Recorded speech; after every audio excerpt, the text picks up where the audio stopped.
All right, 97.7 Outlaw Radio FM listeners, we are live worldwide right here on the radio station airwaves, and we have a phenomenal female hip-hop MC sliding into the airwaves this evening. We have Neb Luv of the Five Footaz right here, West Coast's finest, live on the line. How are you doing this evening?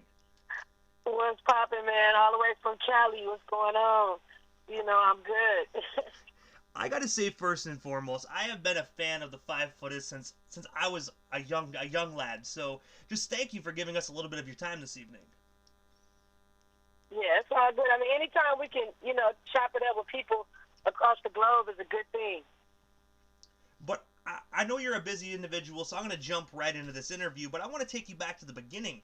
What actually inspired and sparked the legendary career of Neb Luv? Well, I used to do poetry back in the day, and that was like back in the day when JJ Fad was around, and they called me Baby D. And I was like, I had to change my name because she, one of the girls in JJ Fad was Baby D. So I went from Baby D to like never ending, not enough bitch.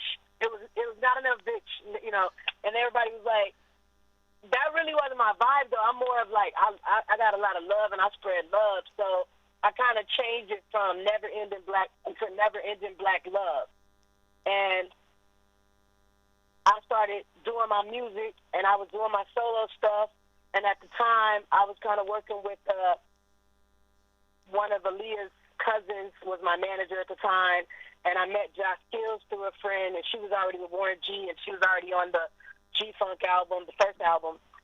And she took me to meet Warren G, and I had met him a couple of times back in the day, like, just hanging out at Dre's house or just being at different places, but I never, like, rapped for him and got to, like, chop it up with him. So when I met him again, Josh Kills took me to him, and I rapped for him, and he was like, he thought I was dope.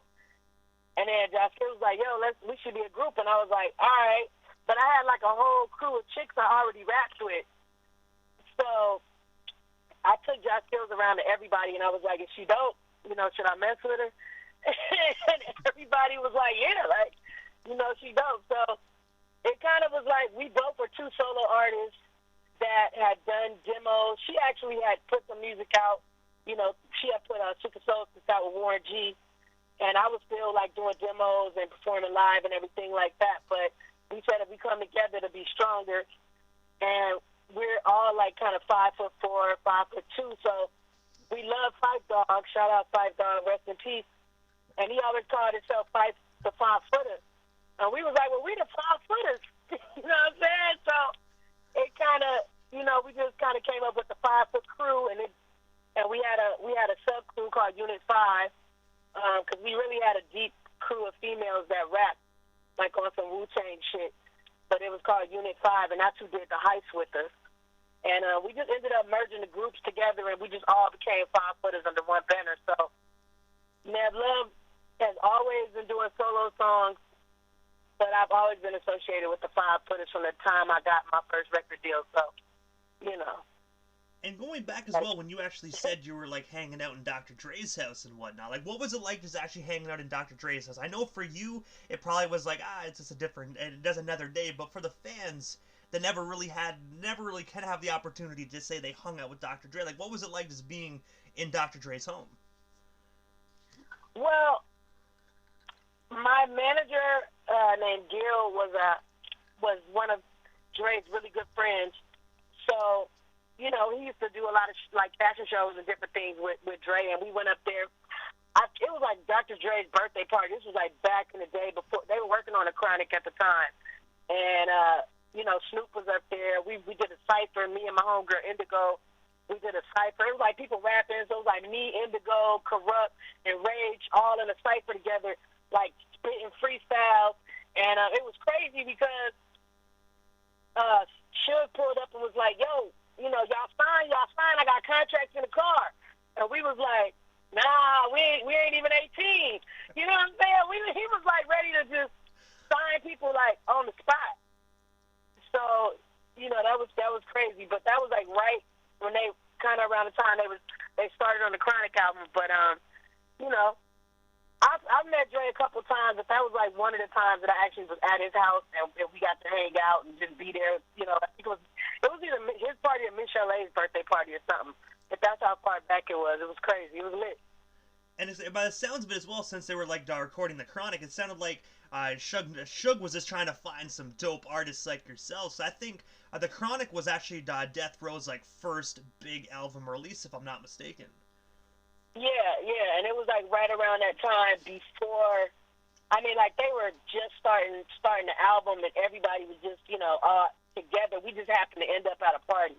And I mean, a lot of times when you're a young artist, depending on who you're kicking it with, you're gonna end up at different parties. So you just meet, you meet who you meet, and you try to, make the best impression on them and do your thing. And if something pops off of it, cool. But that night I didn't really like. Warren was like way younger, so I didn't meet Warren again until he had already put out Regulate. So when I met him at that point, Regulate was already popping, and he was already, on his way to being a big star. So it was, everybody was doing their thing, and it was kind of like once we connected with Warren, I was in college, and Josh Kills, we both were in college at the same time, and we started, doing songs with Warren, and he just came over to the schools one day and was just like, yo, I got a plane ticket to New York. Y'all pack up, we out. And it's kind of like, it's crazy, but like from that point on, I never went back to school during that time. I was just like, we was like, what? We out. So we went, we left with him and went to New York, and we ended up signing with Def Jam eventually and everything. But, went on tours, and we went on like 2 global tours with Warren G and 1 U.S. tour. So, shout out Warren G. And also, jumping ahead past the Warren G days, when you actually said you signed to Def Jam Records, that was actually next on my question list. I was wondering, how did that record deal come to be for you ladies? And of course, like, what was it like just being signed to Def Jam Records? Because back then, Def Jam was freaking huge. Probably one of the biggest hip-hop labels out there back in the 90s. Yeah. It was, for me, I had a lot of rap dreams early, and I kind of, reached a lot of them real quick. But one of them was to be signed to Def Jam, to actually be signed to Def Jam. So when you're actually signed to Def Jam and you walk into a room and LL Cool J's there, and you walk over here and Redman's there, and, at the time, I think Onyx was signed to him. So we were meeting all these people. I had meetings with Russell Simmons. I had meetings with Leor Cohen. And we got our Def Jam deal through Warren G because he was signed to Def Jam. And he was one of their first artists. He was actually one of their first artists that kind of started putting the little spark back in Def Jam. And then after Warren, DMX came. But Warren had that, melodic West Coast vibe. And he had a whole crew with him. So he took the 5 Footaz to Def Jam. And our A&R at the time was Chris Lighty, who, if anybody knows Chris Lighty, he was like a major pioneer in hip-hop. Rest in peace. But he was our A&R back then, and he was feeling us because even though we was with Warren G and we was doing G-Funk, me and Josh Kills have always been like B-girls. So we always been in like hip-hop. Real, Tribe Called Quest, and we, talking to Russell Simmons, yo, no, we need to work with Digital Planets, and we need Q-Tip, and he's like, nah, you got Warren, you got Warren, you know what I'm saying? So Russell wasn't trying to hear nothing we were saying about producers, because all he knew was Warren G was popping at the time, and that's what we needed to work with. So it was kind of funny. Being at Def Jam, they definitely were about creating superstars, and I think back in the day, from the West Coast, we write our own stuff. So I'm not really into ghostwriting or nothing like that. But I guess ghostwriting's been going on a long time. And I remember having a meeting with Leor Cohen, and he said to us, would you mind meeting with a guy named Nasir Jones or Sean Carter so they could maybe write for you guys? And the first thing we said was, hell no, we from the West Coast. We write our own shit. And now thinking back, you know what I'm saying? I'm like, damn, maybe we should have took a few bars from their asses. You know what I'm saying? I would have probably had a relationship with Nas and Jay-Z by now. But back then, we was like, what? Like, no, we don't need no writers. But when the crazy thing is, we didn't hook up with them to write for us. But the next female Def Jam that came out was Foxy Brown with Ain't No Nigga. So I don't know. You know what I'm saying? I don't know. But hey, though, you guys were staying true to yourselves, you know what I mean? And in the music industry, you got to stay true to yourself, you know what I mean? You guys had your own beliefs, and I still think your guys' careers turned out phenomenal. Like, you guys made instant classics that are going to be around hundreds of years from now. Oh, yeah, no, we've definitely been blessed and been fortunate to do a lot of songs with people. I got solo stuff with Rick James. I got stuff with MC Lyte. Josh Skills did songs with Razcast, and Knee-High did songs with New Edition. The Five Footers, as a crew, we all got solo stuff with other people. So I think Cobra ended up being on a song, like one of those, one of them, the shit that Talib and Yasin Bey used to put out back in the day when they had they was doing their thing, the Lyricist Lounge. Cobra made it on the Lyricist Lounge compilation. So, we were definitely blessed. We got songs with Nate Dogg. When we were working with Chris Lighty, we ended up, because we left Def Jam and went to another label, but before we left Def Jam, we were able to work with Havoc from Mobb Deep, and that was like one of the sickest sessions ever. He's so dope. Yeah. So. And also, as well, when you actually brought up MC Lyte, I actually read that as well, that you actually had the opportunity to collaborate with her on the song Heat, Scorchin', Torchin'. I was wondering, how did yourself and MC Lyte initially get connected? And, of course, what was it like working with her? Because you both have such sick lyrical flows. I could only imagine the energy in the studio having two phenomenal MCs like yourselves in the booth together. I met MC Lyte out at a club in Hollywood, and I was so happy to see her. And I was like my favorite female rapper, growing up. And I was just like, walked up to her like, yo, I think I gave her some flowers or something. Like, I was so happy to see her. Like, gave her they be selling roses and shit. I gave her a rose, and she started rapping one of my verses to me, and I was like. She was rapping my verse from Walk Away. One of the first songs we did with Warren G was Walk Away off the Jason Lyric soundtrack, and MC Lyte was rapping that verse to me. And I was like, oh, shit, like, you know my verse? And she was like, yeah. Like, I know who you are. I know y'all who you are. And I was like, what? So from that point, me and Lyte, that was like my big sister. And we just would keep in touch. We would keep in touch, and she would just hit me up like, yo, Neb, come through, come drop a verse. And she was actually at Jamie Foxx's house at the time, and she hit me up like, yo, I'm at Fox's house, come through, come lay a verse for this song. We getting a budget for it, but just come lay a verse. And, I went over there and did my thing, and a couple months later, she called me up and hit me with a check.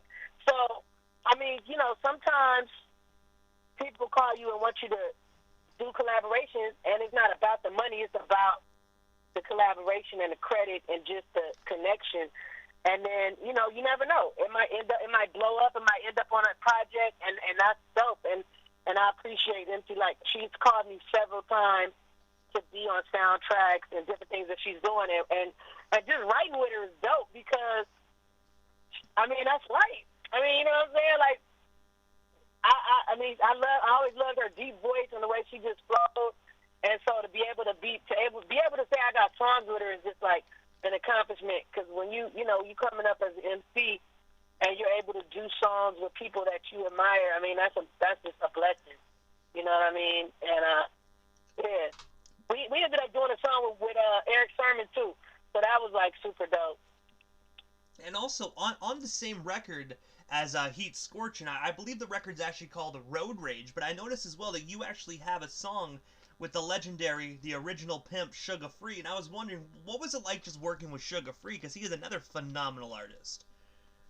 Oh, man. Shout out Sugar Free. That was like a random session. Like, the homeboy, one of the homeboys named Kenny, he produced the track. and he's like super dope. And he knew Sugar Free and called him up and was like, I got an MC, female MC I'm working with, come through and chop it up. And this was the first time I met him, and he had never done a rap song with a female. I still don't think he had another rap song with a female. I could be wrong, but at the time we did our song, I was the only female rapper that he said he had worked with at that time. And he was just, it was Sugar Free. I mean, the song ain't really like, radio friendly, but but it's Sugar Free, and he's so 100. He was just up in the studio really pimping. It was crazy. It was like, things that, like what they say, what happens in Vegas stays in Vegas. What happens in the studio with Sugar Free stays in the studio with Sugar Free. And I gotta say as well, I had the opportunity to actually interview Sugar Free, and I have to say he is probably one of the most slyest, coolest individuals to me. Very humble as well, very humble individual. Yes, he's so nice. He was so nice. He wanted to do another song, but we just, we didn't end up doing it. But yeah, he's a beautiful soul, and hopefully that we'll be dropping that single this year, before the summer. We're gonna get it out. I got sick with COVID back in December, and it had me thinking about all these songs that I had in the vault.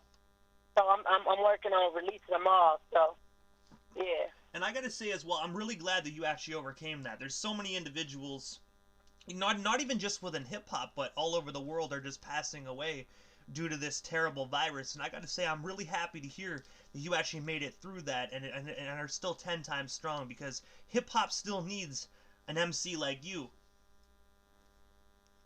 Oh man, I appreciate it. I'm truly thankful and blessed that I made it through, and it was God, and it was prayer, and it was families, and it was my friends. So many of my friends stepped up, in my time of need, like, man, financially, just spiritually, just people just, man, showed up. It was crazy. I mean, like, I'm so thankful and humbled by that whole experience. And you still, it still affects you, because now I'm getting back into the world, and I'm trying to get my swag back. You know what I'm saying? So it's like it changes you a little bit. You know what I'm saying? It made me look at life a lot different. Where I was just happy to be able to come out and just smell the air and just breathe, because I was on oxygen, so it was like for real. It was real for me. And when we're still on this topic, if you don't mind me asking, because unfortunately a lot of individuals, not even in Canada but worldwide, don't really take this virus seriously. Like, they don't wear a mask, you know what I mean? Like, since you've been through this, what's some advice you can give these individuals that do not want to follow the rules? Like tell them what you actually went through, so they know that this could potentially happen to them if they don't follow those precautions. Well, what I would say is that it's a real thing. It's not fake. If it gets in your system, it definitely can devastate your respiratory system. So I would tell people, stay on the vitamins,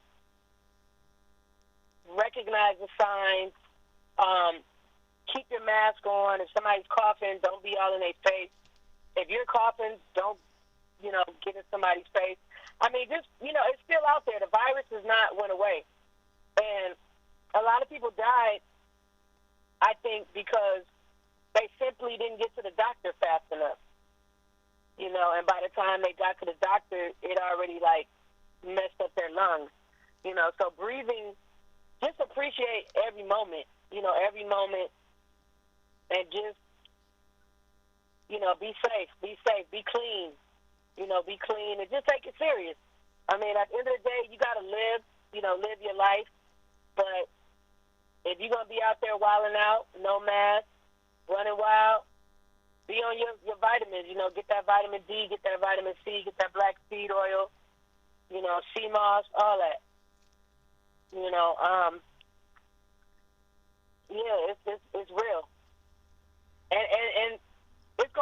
viruses around, but that one, that hit the whole world real hard, and it ain't gone yet. And also, going back into the music here for a moment, this is actually one of the last 5 Footaz questions I have, but the reason why I saved it for a little while on through the interview, because I noticed this, I remember actually hearing this announcement back in 2011, that the 5Footaz actually had plans to release their third full-length album titled Ride of Your Life. If you don't mind me asking, what made you individuals not decide to release that record? And of course, are we going to hear another 5Footaz record actually in the future? Yeah, we definitely have the Ride of Your Life album in the vault. It came down to mixing and budget because we actually, when we left Def Jam, we went and signed another record deal, and we did the album Lifetime through that record deal. And, you know, the next record that we did, Ride of Our Life, we did it ourselves. So, you know, when you don't have a budget, it's kind of like, I'm an engineer, so I'm the engineer in the group. I'm like the only engineer in the rap group that we have. So it's kind of like it gets expensive, and it gets really, it's a lot of time consuming. So, you know, I think it's just life. You know what I mean? Everybody kind of started living their life and going their separate ways. But we recorded some dope shit, and it's there. And we actually been talking about it recently. I was talking to Cobra and Knee-High, and we're gonna put all that stuff out because we really have a lot of music that hasn't been released. I talked to Warren recently as well, so we're going to try to, you know, link back up with him. But we got full albums done, so yeah, there will be another 5Foot album. Hopefully this year we can get it out. We're going to re-release the Lifetime album as a deluxe album because we never released it officially. We just released it in Japan, and the fans kind of put it on YouTube. We never put it on YouTube. The fans and different people kind of did what they wanted with the album, so we're going to go back to that and drop it, actually do a digital release, the Lifetime Deluxe. And that's going to have, we got Nate Dogg on there, we got Corrupt, Warren G, The Outlaw, MC Light, you know, and all the 5Footaz. So Lifetime album was sick, and the world hasn't really got a chance to hear it fully. So we are going to put that out, and we got like about 5 or 6 new songs that we're adding on that album too. So, and it's definitely going to be refreshing as well to actually hear Nate Dogg's voice again, you know, because I don't think that song actually made it to the net yet. So being able to hear kind of like some fresh Nate Dogg, you know, is actually going to be refreshing for all hip hop fans. Yeah, definitely. But also as well, last year in 2020, you actually released a single titled Hip Hop Quarantine Foreign featuring MC Random. I was wondering, how can our listeners actually check out this phenomenal single? And of course, how did yourself and MC Random initially get connected? Well, me and MC Random, we go back.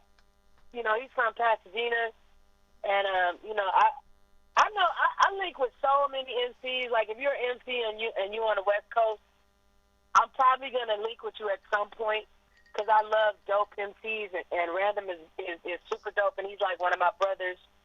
And we actually, you know, we put out, this was before I even got COVID, we wanted to do a COVID album. We wanted to do like a quarantine album.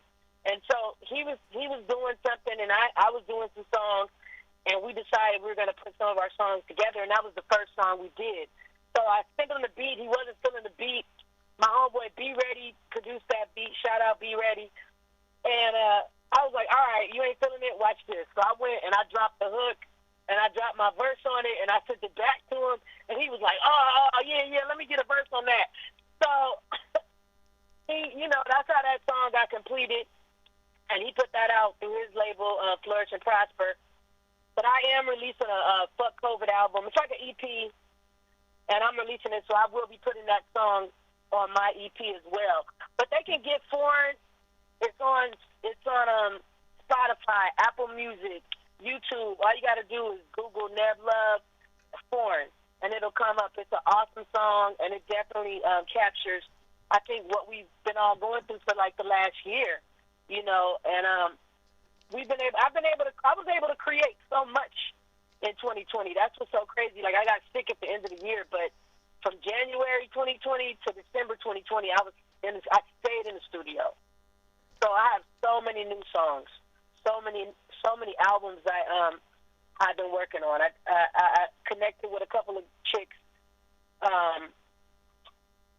for a project called the Dirty Summers album, and that album is gonna be dope. We're gonna drop it in the summer.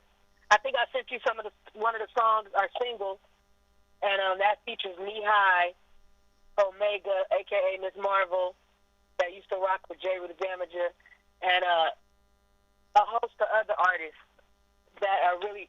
This is a really great album. So I can't wait to drop that because we did that all in quarantine, and we were lit as hell.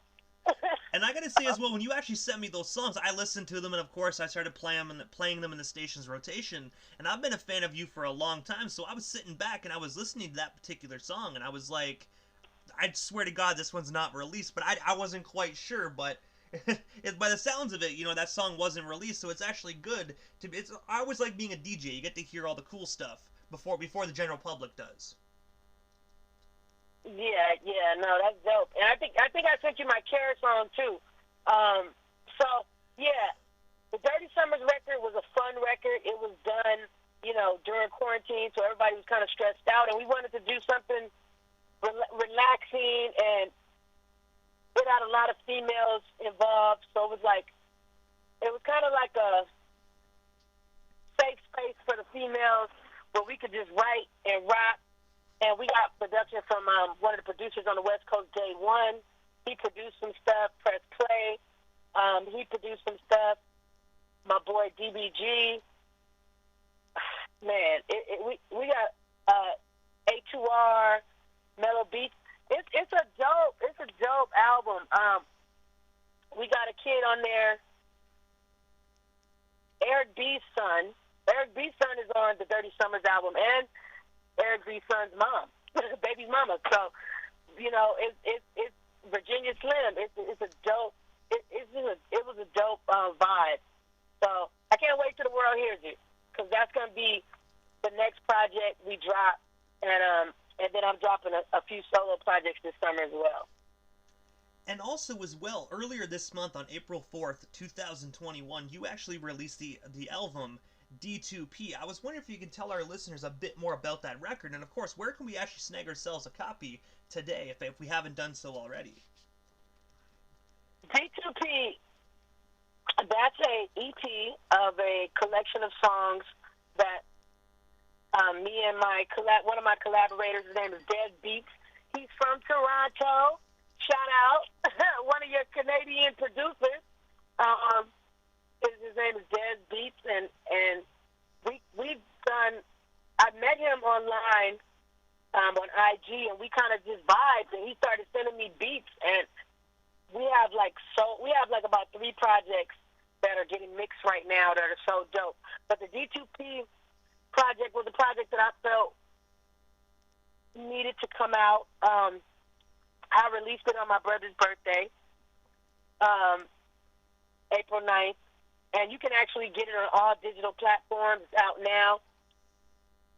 I am doing an album called High Five, and that basically is an album reflecting my year of experience during quarantine. And these are some of the songs that are on the High Five album. And D2P that song is about basically addiction, and, you know, really about being there for your loved ones, no matter what, through addiction. I think the quarantine stressed a lot of people out, and so, you know, sometimes when people are stressed out, they drink or they do drugs or whatever, and it was really, I just went through a lot of stuff coming into 2020, and that song was inspired by some of the events that I have been going through, not me personally, but people close to me. And so, on that album, it's really just a taste of me and Des Beats and some of our vibe. We did a song called Bang Bang. We did a song called 100, which is about basically just keep it 100 with me. So all the lovers out there, you ain't got to lie. Just keep it 100 all day. So it's a vibe. It's a cool album, a cool introduction. And we also put an instrumental album on there. So if anybody want to get down and do a remix, send it back to me, you know. But yeah, that's a little EP I wanted to put out, a little pop-up record. I call that a pop-up record, where you just pop up with some new songs. I gotta say, it most definitely was a surprise, and I gotta say, it's really cool that you actually linked up with a Toronto individual as well. Like, there's tons of amazing Canadian hip hop artists like out here in Canada. It's just sometimes it's really hard for us Canadians to really get heard like across the water in America. Like, you can go to the waterfront, see America, but unfortunately, sometimes your music just doesn't make it across. Right, yeah. Well, no, there's a lot of I mean, obviously, there's a lot of talented people from Canada. You got, underground cats, and then you got Bieber and Drake, and so I'm not sleeping on the Canadians. I had a homegirl. Well, I have a homegirl. Are you familiar with Eternia? I've heard of her, yes. Okay, yeah. I'm gonna have to put you in contact with her because she's a dope artist too. And I met her. She's from Canada, and she's real cool, real dope MC. So yeah, I mean, me and Daz are both Gemini, so it's kind of like he's the male producer. If I could produce, I would do beats like him because his beats are crazy. They're like just, you know what I mean? It's like you never know what kind of shit he gonna be on. But I gotta ask you, Neb, what is next for you? Because I do know you have a gang of new projects coming. But I gotta ask you, what is next for you? Is there anything we actually missed? Anything else you still want to talk about or promote? What we still have you here live on the Canadian airwaves this evening? Well, I want to shout out everybody out there that's been supporting hip hop. As long as y'all been doing it, we appreciate you. The fans are just important as the creators. We feed each other energy. So keep supporting those artists that you love because we need it. It's a good thing that we're going to be able to actually go back out and start rocking mics again. You know what I mean? But definitely go out and support your artists. You can definitely catch me on Spotify. Follow me, NEB space LUV Neb Luv. Footaz is on Spotify. We on Apple Music. You can download our music, Amazon, everything.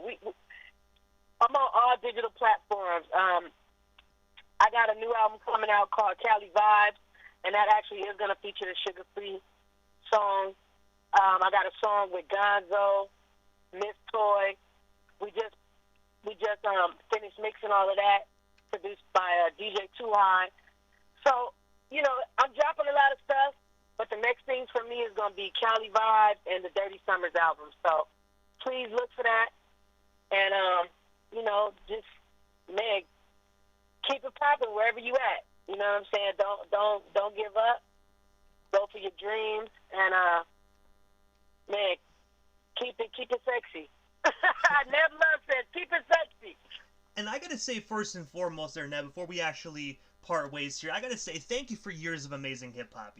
You've gave birth to so many legendary projects, whether they're collaborations, records, or your contribution with the 5 Footaz. I just gotta say, from a Canadian hip-hop fan all the way down here in Canada, thank you for years of amazing music, and I'm most definitely looking forward to many, many more years to come as well, because I gotta say, you are one of my favorite female hip-hop MCs, so whenever you drop a record, you already know DJ Immortal's going to be listening. Oh, that's what's up, man. I appreciate that so much, man.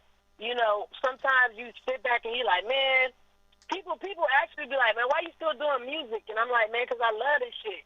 Like, I never did music for money, but, when I was doing music consistently, I always got money. So at the end of the day, it's like I do music because I love music. I still got stuff to say. I feel like I'm still here for a reason.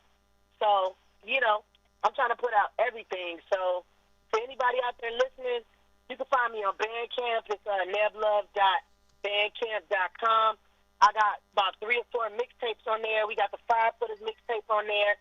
You can download that right now. Pay what you want. I got T-shirts coming out. I got a brand coming out, Dirty Summers brand. And really, it's just about, beating the odds and never giving up, no matter what. So I ain't going to let COVID stop me. I ain't going to let shit stop me. I'm going to do music to the death, baby. Hey, you know what? I got to say, us fans most definitely appreciate that right there. I got to say, Neb, thank you so much again for just taking the time out of your busy evening and sliding into the 97.7 Outlaw Radio FM airwaves. It was an honor and most definitely a privilege, and hopefully down the line we can make this happen again sometime soon. Yeah, man. Well, thank you, and keep banging that music for me. You know what I'm saying? Put it up in the building. West. You already know, Neb. If you send it, we here in Canada are most definitely going to keep spinning it. Thank you so much. All right. Have a great day. You as well. Later.